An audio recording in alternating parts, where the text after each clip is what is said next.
Ethiopia to play share in conducting free, fair, and democratic election.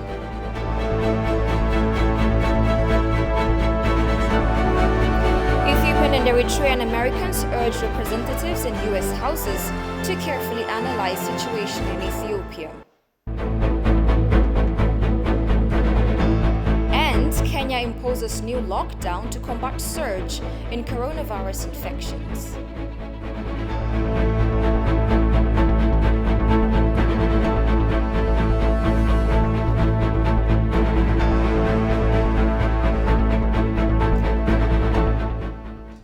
Hello, many thanks for joining us. You're watching Addis News Hour with the news. I'm Tabitha John. Do stay with us.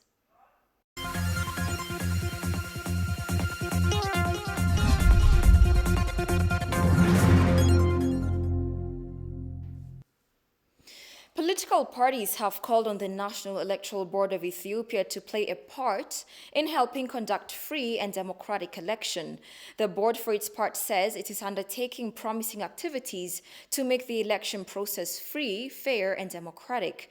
Alula Teklamariam brings you up to speed.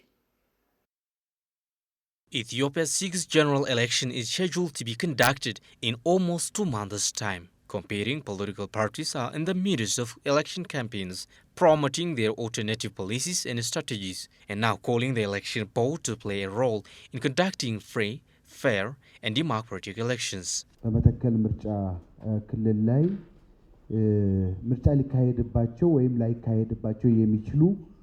case of Metakel Zone, we learned that the government has identified some posts where elections have and have not taken place because of security issues. So what is your take on that? How will that be done?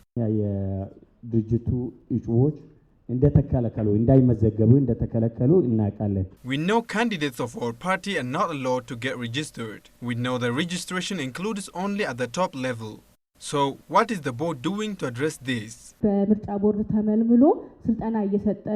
For example, people who are assigned by the Election Board of Ethiopia are giving training in connection with elections, but on the other side, these people are also appointed by the ruling Prosperity Party as a candidate in Afar region. The National Election Board of Ethiopia has responded to their questions. 90% ማለት እችላለሁኝ በተለየ ሁኔታ የኦነግን ጉዳይ የኦብነግን ይቅርታ In connection with the candidacy registration for the ONLF members, I can say 90% of our move was successful. We repeatedly met and discussed with the chairperson of the party in a special case. Thus, the party had its candidates registered in all zones, except the city zone. The case of Matakkal, actually, the command post is mandated to bring the full report and we are waiting for that. However, we can also hold discussions with our election executives to follow up the case. Regarding the issue of impartiality of the election executives, there is no doubt that we will discuss their license if we come across such party member. It is learned that the board and other stakes made an allocation of airtime and space in the broadcast and print media organizations respectively, with an intention of promoting their policies and strategies. As a prosperity party, we expressed and are expressing our opposition toward the airtime allocation. 5% is not enough for us. We believe it is unfair.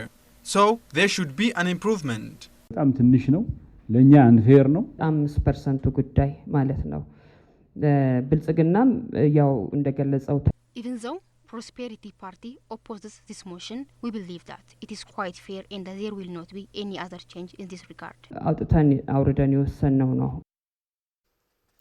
Ethiopian Americans and Eritrean Americans residing in the greater Seattle metropolitan area have condemned the propaganda campaigns waged by remnants of the defunct TPLF clique and called upon their elected representatives in both houses of the United States to carefully analyze the situation in Ethiopia. The organizers of the rally are the Ethiopian Public Diplomacy Team and Allen La'abai, a coalition of Ethiopian women in Seattle. In a coordinated joint public rally, the demonstrators vehemently condemned the high treasonous crimes and crimes against peace perpetrated by the TPLF clique back in November 2020. The participants of the rally also strongly denounced the propaganda campaigns waged by the remnants of the defunct junta that has attacked the Ethiopian National Defense Forces stationed in the Tigray region of northern Ethiopia for more than 2 decades in defense of the sovereignty of the country and peace of its people. The demonstrators further deplored the undue diplomatic and political pressures attempted against their country of birth by politicians of some Western countries, unjustifiably influenced by the organized defamation campaigns and lobby works financed by the resources illegally embezzled from the Ethiopian people in the last 3 decades by some core members and supporters of criminal clique and their cronies living luxuriously with the diaspora from Ethiopia. The marchers also called upon the international community to carefully analyze the situation in Ethiopia and submitted their statements with 12 demands to the offices of Patty Murray and Maria Cantwell, the 2 senators representing the state of Washington in the U.S. Senate.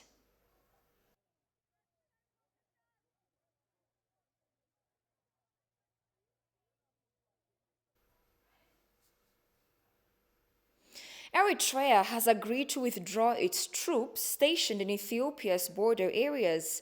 This came following the brief visit to Eritrea by Ethiopian Prime Minister Abiy Ahmed. In a statement issued by the Office of the Prime Minister after Abiy's return from Asmara, it was indicated that the government of Eritrea was forced to cross border and seize Ethiopian lands following rocket attacks by the TPLF mafia clique on Bahir Dar and Asmara. The Eritrean government, the statement said, did this to prevent further attacks and safeguard its national interest. The Ethiopian defense troops will take over guarding those areas effective immediately, it said. Briefing journalists, the Minister of Innovation and Technology, Abraham Belay, who traveled as part of the Ethiopian delegation to Asmara, disclosed that the 2 countries have agreed to strengthen people-to-people relations in the near future. The high-level delegation led by Prime Minister Abiy Ahmed has arrived in Addis Ababa after finalizing its 2 days official visit in Eritrea. Take a listen to this.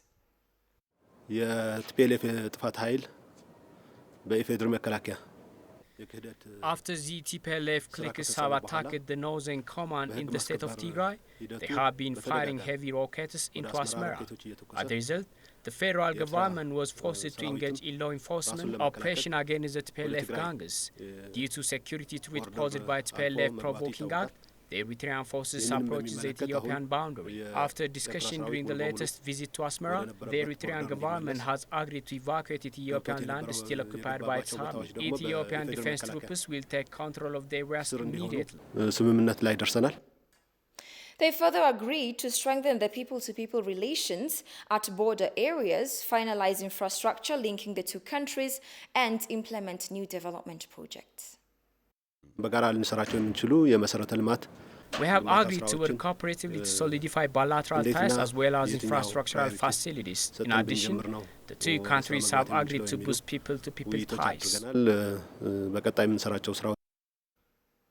The Ministry of Foreign Affairs says it has been working to inform the international community about the objective realities in Tigray region. Meanwhile, Ethiopian ambassador to Switzerland, Zennebe Kebede, told ETV that the TPLF propagandists have been spending millions of dollars to lie to the world about the situation in Tigray. Emmanuel Jogi reports.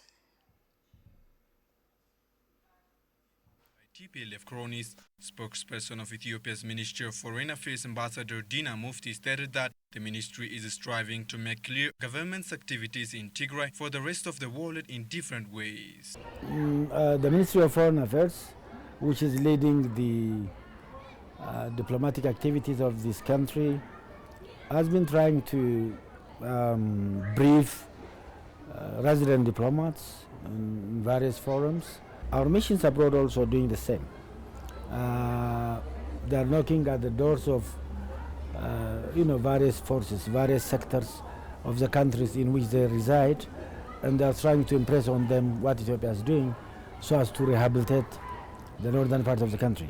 what Ethiopia is doing so as to instill confidence in the people, what Ethiopia is doing so as to help give relief to the people who are affected, and what Ethiopia is doing so as to probe the alleged violations of human rights. Though these efforts have been going on and that has continued, definitely we should continue it as well, and hopefully it will yield the result very soon. Ethiopian ambassador to Switzerland Zennebe Kebede said what the Ethiopian government telling the international community is a concrete and verifiable truth about the situation in Tigray region currently.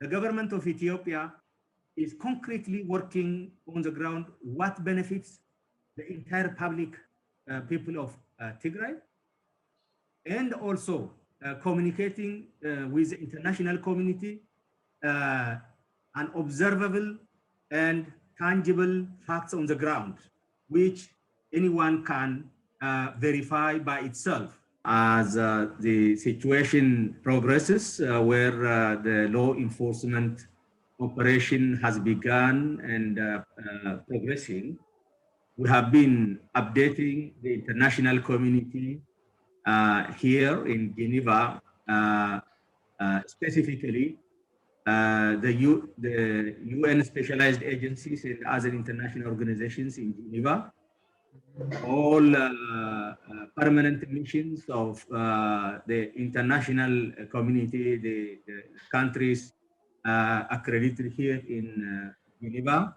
Ambassador Zennebe pointed out that TPLF is using its human and material resources embezzled from Ethiopia to spread pieces of fake news, which assures that they are strong in lies. I can confirm to you that the TPLF is strong in lying. The entire family of the TPLF leaders and their allies, their beneficiaries, are living abroad, in America, in Europe, in China, Dubai, and elsewhere. The Ethiopian people's resources, which has been embezzled over the last 27 years, has been kept in foreign banks. They have also been established undue relationship with a number of media outlets, some journalists, and also some organizations, as a result of which they have strategized to make use of this infrastructure they have already put in place. Some of the contesting political parties running for seats in Addis Ababa during election 2021 vow to solve the problems prevalent in the capital city if they win the polls. They have also reflected their ideological approaches regarding the controversy of ownership claim over Addis Ababa. Goshu Meliso has the details. A skyrocketing cost of living, unemployment, illegal land grabbing, and exacerbated housing crisis are some of the basic problems facing Addis Ababa city residents. Ethiopia is slated to hold the 6th general election come June 5. Talking to ETV, contesting political parties running for seats in Addis Ababa vowed to alleviate these compounded problems if they win the election.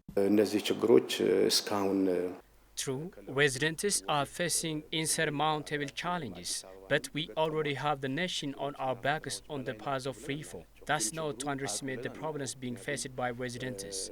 The measures we took in the short run are bringing effective results.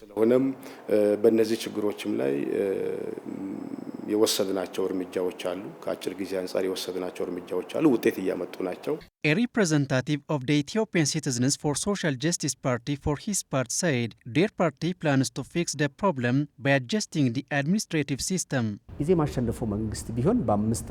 Idema has fielded efficient candidates to the 138-seat city council.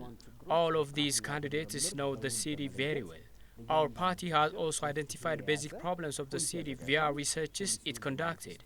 We have already announced our policy and manifesto, which we believe help us resolve the problems facing Addis Ababa. I hope all these challenges will go away in 5 years of time if we win the election.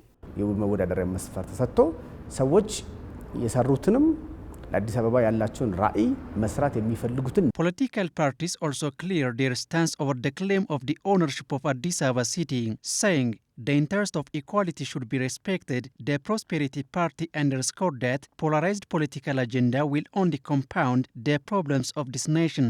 On the other hand, as stipulated in the constitution, every Ethiopian citizen the right to live and freely move has to be ensured, says the opposition Izema.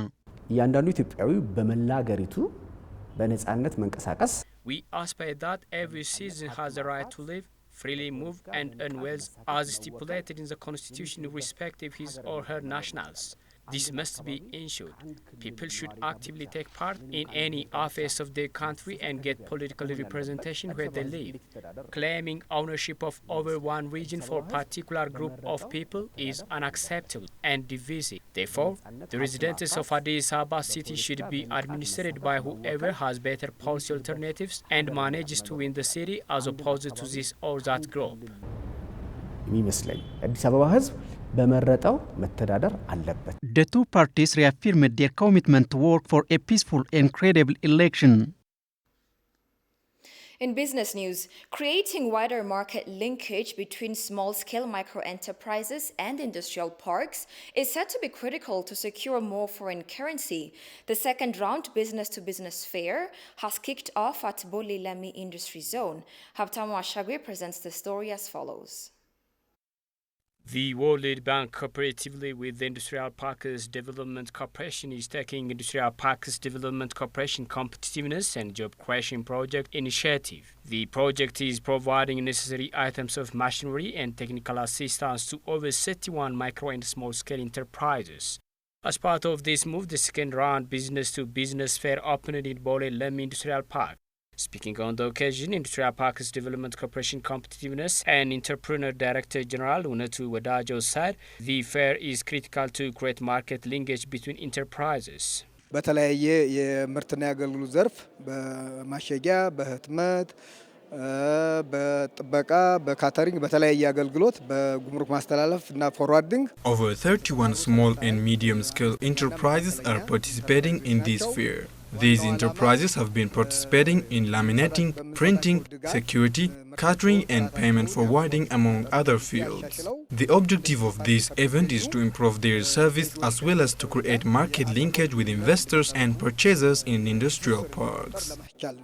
The Bole Lemi Industrial Park Director General Tinsaye Man for his part said business-to-business event is vital to create market linkage between foreign and domestic investors. If small and medium enterprises create market linkage with experienced companies, they can bring competitive products by improving the quality of the product. They can also produce quality and competitive products that qualify for the international market. They will have also wider market access.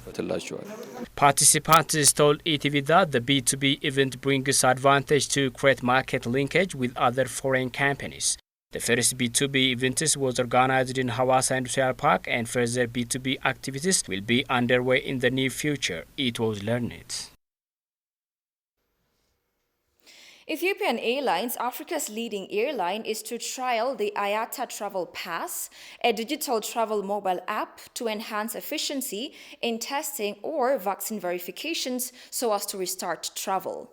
The Travel Pass initiative helps verify the authenticity of test information presented by travelers, which is essential for ensuring the safety of passengers while complying with entry requirements of countries.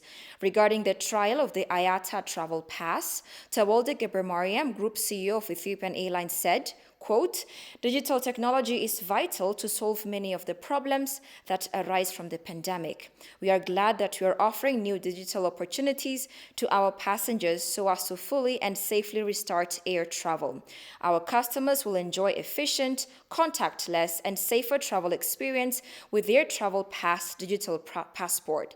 As a safety-first airline, we are going to be among the first to implement IATA's Travel Pass initiative to facilitate travel.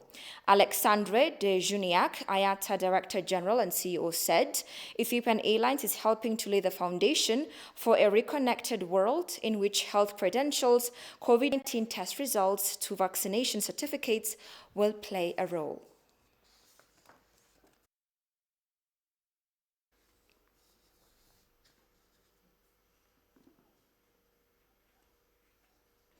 Kenya has imposed a new lockdown to combat a surge in coronavirus infections. President Uhuru Kenyatta on Friday announced a ban on all inland travel in the capital Nairobi and out to 4 other counties. Kenya's COVID-19 positivity rate has jumped from 2% to 22% between January and March, and Nairobi accounts for nearly 60% of the cases. Kenyatta said that hospital admissions had increased to 52% in the past 2 weeks, and that at least 7 people are dying every day from coronavirus, according to Africa News.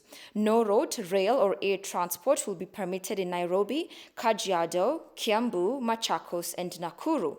In-person meetings will also be banned. Alcohol sales in the areas have also been banned, and restaurants can only provide takeaway services.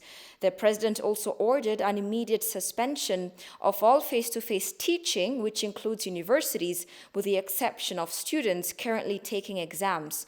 All sporting events are also suspended. International travel is permitted, but subject to a negative coronavirus test. The new measures began on Friday at midnight.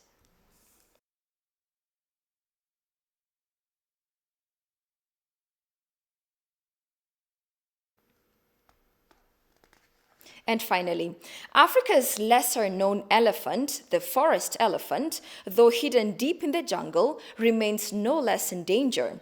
In their latest updated, quote, red list, which regroups all at-risk species, the International Union for the Conservation of Nature labeled them as critically endangered. Previously, elephants on the continent were assessed as a single species, considered vulnerable but not endangered. IUCN Chief Bruno Oberle said in a statement to Today's News, IUCN Red List assessment of both African elephant species underline the persistent pressures faced by these iconic animals. Benson Okita, IUCN's African Elephant Commissioner, explains it's much harder to police the areas where the forest elephants live, according to Africa News. Listen to this. It's more vulnerable to poaching because of the kind of area where it inhabits. And these areas are thick areas. They are areas that you find armed militia groups hiding. Yeah, they are areas that anti-poaching units can find really difficult also to go in and monitor and enforce law. It becomes very challenging for these animals, and those areas also you find logging also going on in terms of habitat loss, and some of this go undetected because of the nature of that kind of habitat. Conservationists say the forest elephants face a greater risk of extinction than the larger savanna elephants found in East Africa. But all over the continent, the numbers have been dropping.